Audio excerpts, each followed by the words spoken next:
Hello, I'm Shauna the Lore Hunter, and this is part 1 of my two-part series discussing the upcoming Death's Gambit DLC with lead designer John Canellas. In part 1, we discussed the development of the DLC and how it is expanding the story and world of Death's Gambit. And do not worry, there are no major spoilers about the base game or the DLC. As a small technical note, there is some minor interference in John's audio, but I don't think it gets in the way of what is most important, which is the discussion, which I think is excellent and informative. And with that, let's get into it. Yeah, so in this discussion, we're going to talk about the development of Death's Gambit DLC, the story and world, gameplay, and mechanics, as much as we can, what's been discussed so far, and then whatever sort of updates. But before we get started, John, could you give sort of the elevator pitch for what this DLC is? Sure, I can give a quick overview. So after we released the game about, honestly, about a year and a half ago at this point, we felt like the game had a lot more potential. We wanted to add more areas, we wanted to add more bosses, weapons, etc. And we got a lot of feedback from fans that they felt like they just wanted more. So our goal has been to add more, to improve the game based on all the feedback that we got from fans, and also continue the story from where it ended, because we felt like we purposely left some loose ends, which you know players have been curious about. So we're gonna go into all that stuff in the DLC. So that's, I would say, the elevator pitch. All right, yeah. So with that and sort of leading in from that, we're gonna talk about some sort of development questions, and you sort of started to explain it, but could you sort of you explain the development history? Were these ideas sort of brewing that didn't make it into the game, or was so you talked about feedback? I'm just curious when this sort of started up. Yeah, I mean, we have like a million ideas for Death's Gambit. And when we were done, we still had some ideas that we hadn't done, or some art that we never used. And we definitely had, ideas for, if we ever made a sequel, what would we do? And some of those ideas actually we seeped definitely into the DLC. We're like, okay, if the story were to continue, where would we take it? And that's where we've gone. Not only that, but I think, we also looked at where players expected the story to go and what do players want to see, and that's kind of where we're going with the DLC. I would say about 75% of it is already beta, and the Mhm. rest is pretty much in alpha. Our current Okay. goal is right now to get everything to at least alpha or beta, and by that I mean um, some things will be in beta, some things will be in alpha, but some things aren't in alpha yet. That is, there's like a couple of cutscenes specifically that I'm still finishing up. Um, Specifically the end itself, the ending that I'm still polishing and coding up. Um, and after that, once we get to like beta alpha, we're gonna be doing a lot of testing. We already been doing testing over here, but after we get to that milestone, we're gonna be testing a lot, seeing if there's anything we still need to change before we go into full beta, make those changes, and then go into beta. And that's kind of where we're at. Okay. Yeah, yeah, and I know from previous things, and I just looking at previous information with the initial release. I know you're very hesitant to put any sort of release dates, and so I'm not going to ask about release dates because I know it's done when it's done and it's going out. But I am curious, just with when you're thinking about this DLC, are you looking at releases for games coming out and sort of what else is happening, or is it just going to sort of be when it's complete, you'll release it, or is there any sort of additional strategy that you sort of think about with a release? That's a good question. I mean, the answer is yes. Partly because when we originally released that Scambit, we released it on like the biggest Metroidvania month of all time, probably. Yeah, Um, it was like, I think there were so many other Metroidvanias coming out around there, including Dead Cells, Chasm, yeah, and a few others. Um, and so we definitely don't want that to happen. And we're going to yeah, be releasing the game at a spot where we feel is safe and we don't have anything to compete with us. yeah, And I think there's a lot of that this year. And it will, my goal is to obviously release it when it's done. yeah, So if when it's done, it's clear, there's a clear opening, we'll just release it right away. There's no yeah. release date. Even I don't know. I will probably know it by the end of this month. I will probably have an internal release date. Yeah, yeah, and it seems, and we'll get into the details as we go through, but yeah, this seems like a really huge overhaul. Like the closest thing that I can think of in my mind is almost like a for Dark Souls 2, like a scholar edition. It sort of gives me similar vibes with just sort of some of the like large changes to not it's not Yeah. just an addition to the game with new levels. It seems like you're really revamping systems. I I would say it's more than that. Um, Hmm. I would what's a good example? Maybe something like No Man's Skies changes or Final Fantasy 14's big Hmm. revamp that like changed the game Yeah. and added new stuff, new content. I would say it's that big. Yeah, that makes a lot of sense. Just seeing some of the stuff that you're doing it, yeah, it's very exciting because I think the speaking for myself, I think the base game has some really great concepts, and it's cool that you can take this medium and just keep evolving it because it seems like the changes they're not really it's not really like oh this it's not really like you had some ideas that you weren't happy with and you're just rewriting them. It seems like a lot of the changes are just really additive. Like there's this nice Yeah. core and you're just sort of refining things, but in a grand scale. Yeah, no, yeah. It's a good point. I mean, we're not like reworking everything. We're keeping everything that was good, there. Everything that people liked is there. Yeah. And things that people complain about, we've looked at and have been fixing stuff up. Yeah. So I'm fairly confident, you know, we're not uh we're not rewriting something that people were happy about. We've taken an approach where, we look at, okay, was this something that the players really liked that we shouldn't change, and we're not changing that. For example, like the tutorial level, Guidance Cradle, was an incredibly good level, and we basically changed almost nothing there. Okay. Yeah. I mean, if it's not broke, Yeah, don't fix yeah. it. Yeah. Yeah. So, and just we'll start to move into the story and world, but my sort of last development question is sort of a personal one. That so I've looking at the researching the development for the game. It went through a number of iterations, like genre changing iterations, and one of which I've seen you mention that the game was much more Lovecraftian at one point, and I was curious if this DLC is bringing back the cosmic horror. And as someone who's a really big fan of Yulnoth and Thalamus, how excited should I be for the DLC? uh, if I answer that, I'd be spoiling stuff. but I but figured but I'll that be says a good amount. but I'll be honest. Yeah, I mean, if you like the cosmic horror stuff, there'll be things you'll like for sure. Yeah. Yeah, I thought it was interesting looking that sort of Bloodborne was actually an impetus to maybe switch gears a little bit, and Bloodborne is um maybe my favorite game of all time. So it's interesting because from my perspective at least, I'm like, no, give me more Lovecraft. Don't worry about leaning away from it because there's plenty of cosmic horror to go around. Well, what's funny about me is I'm a very contrarian of a contrarian. How to even put this? Now that Lovecraftian stuff is in style, now I don't even want to do it that much. But but but yeah, because I feel like the game needed to go in a certain direction and it's what fans want. I'm going Mhm. in a certain direction with this DLC that I yeah, I think fans will be happy. I'm not really worried about it, but yeah, Yeah, I'll leave yeah, it no, there. I'm very excited. Okay, so we will move into some story and world questions, and just to sort of preface what we will be talking about. I think it's free to discuss anything in the base game, and then it's completely up to your discretion how much you're talking about regarding the DLC. I know it sounds like there's some cool twists and stuff ahead, so feel free to hold those all back, but I'll still poke and prod as best I'm able. So it sounds like the story of the DLC is it's continuing past the original ending of the game, and it's also altering the world. Could you give as much as you're able to an overview of how the story of Death's Gambit is growing and changing with the DLC? I will do the best I can answer this without spoiling anything. I mean, so the world is changing and there is a lore reason for it.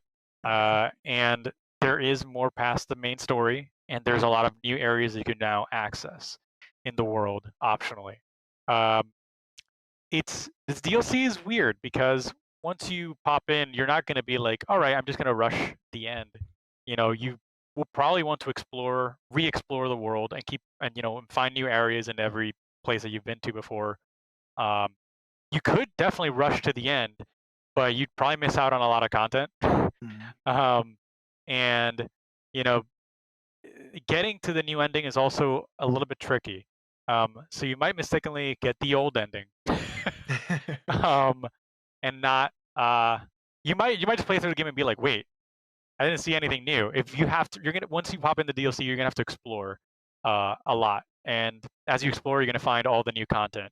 But yeah, Okay. um, that was one thing that I've been thinking about recently. I've been like, wait a second, if players don't know that there's new content, they might honestly get to the new ending, or no, get to the original ending of the game, and be like, that was it. There's pretty much everything we're adding, you kind of have to look for or work towards. Okay. Um, yeah.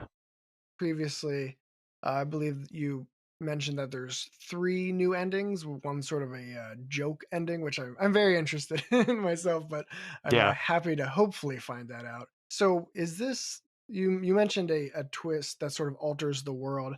So, is this something like I guess the best I can think of is like a WoW expansion where like the world is now different, but it's sort of built into this history. Is this sort of a I guess what I'm trying to ask is there sort of a reckoning where the DLC is sort of adding into the game? So if you played the base game, it's sort of like the history of the world is like sort of moving forward and something has changed, or is it just like sort of rewriting part of the narrative, if that makes Um, sense? yeah, no. I mean, your question is how could lore possibly explain what's about to happen? Yeah, I was just curious if it's like, oh, this event has happened, and now it's like a like Burning Crusade, or just something where Yeah, like an event has happened in the world. It's a bit different because an MMO sort of lends to those sort of events. But which, when I by the saw that, way, I love World of Warcraft, and I played a yeah, lot of it. And Burning Crusade was, uh, it is my favorite expansion besides Wrath of Lich King's Ulduar yeah. raid. Um, but anyways, I don't want to go into that rabbit hole. That's a different discussion. Okay, well, Um, I'm very excited. If if it's not obvious, lore is sort of my thing. So when I saw that, I was like, oh my god, I'm so ready. I'm so ready to find out because if I love that it's explained somehow. I don't, so I that's will exciting. say, if someone recently wrote on Reddit a big weird Warhammer 40K idea of what they thought this world was, and I thought it was interesting because it's not. Well, it's definitely not. Uh, but one thing that definitely influenced me was specifically the the Old War raid in World of Warcraft, which I think is like the best thing I've ever played ever. Um, Definitely influenced some of my ideas in Death's Gambit. And if you research a little bit into that that instance, you can see how some of the concepts from that seeped a little bit into Death's Gambit.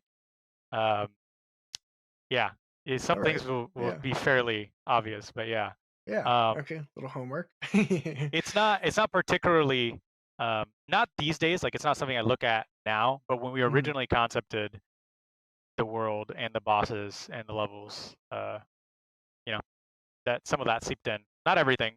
We had a lot of different inspirations, but Yeah. yeah. Yeah.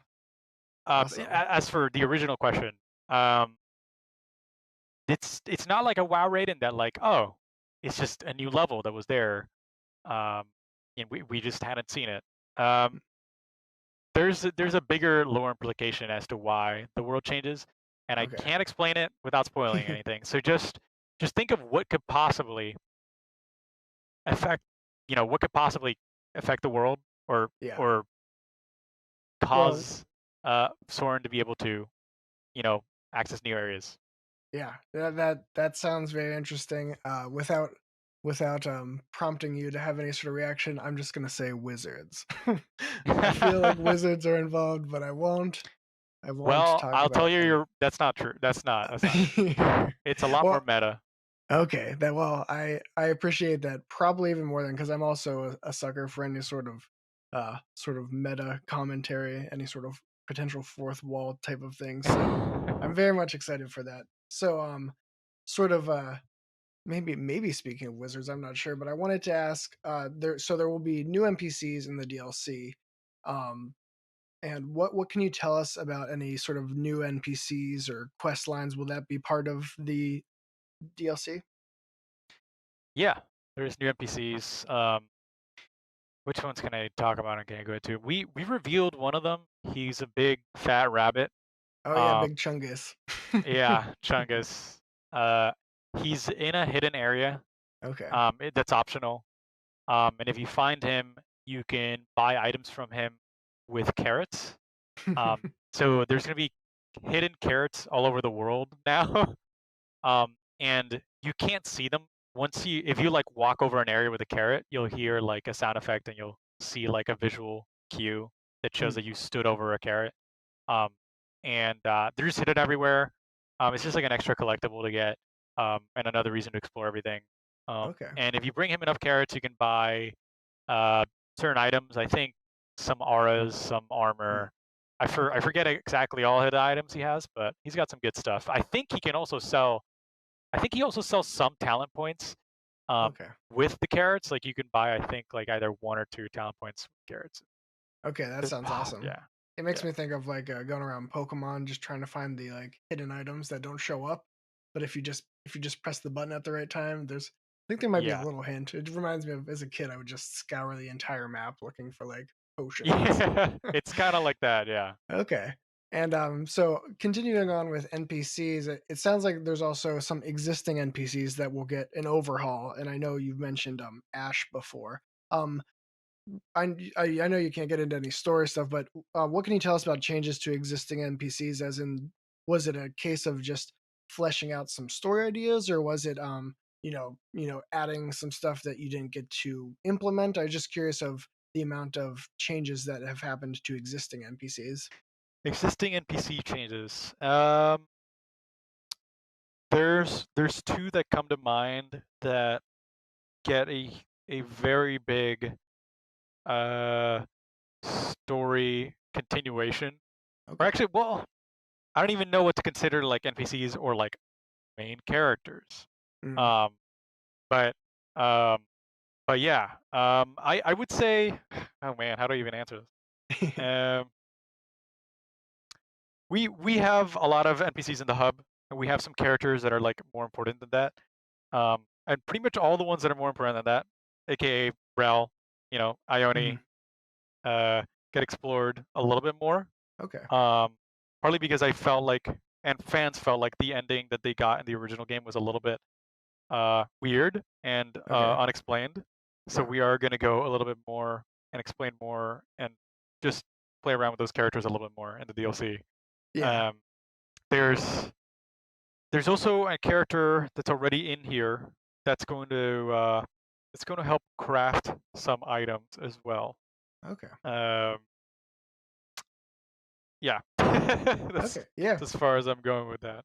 I can imagine with like Ione and stuff, just because when I got to the end, I've played through a few times, and the first time I felt like such a bastard because I was like, well, I guess it's time to die, Yeah, and it just felt like I was like, I just it was one of these things where I was like, well, I want to see this through, and I didn't just think, just don't do it. So I kind of enjoyed the subversion because after I finished it up, I just like looked online and I was like, do I have to? Is there a way to like avoid this? And I noticed that it was kind of a common question, and it was just yeah. like, just don't do it. And I was like, well, obviously, like I was like, how did I not think to just not press the square button for a second? So Well, yeah, it was an interesting situation where um where we wanted to potentially have like an encounter where you mhm, could fight them or you could decide to not attack them yeah, and they give up or something like that. And we just left it as it is currently in the game, and it's not particularly, I think, as compelling as it should be. But yeah. I also, speaking of NPCs that we're exploring more, because I almost forgot, is we are doing more with little lizard people. oh Um, yes, we're doing, yeah, we're doing a decent amount more. okay. Partly because they were really funny, um, and yeah, we just wanted more funny cutscenes in the game. Okay. So we're doing a little bit more with those guys, and Okay. yeah. Yeah, speaking of cutscenes, my final sort of story and world question was just that I've seen you mention developing cutscenes for the DLC, and I was curious: is this like purely like sort of end game DLC cutscenes, or are you just adding more cutscenes into the game in general? That's a very good question. A lot of the cutscenes are in the new endings. That's Okay, most of it. But the intro of the game is actually fairly tweaked, okay, which is why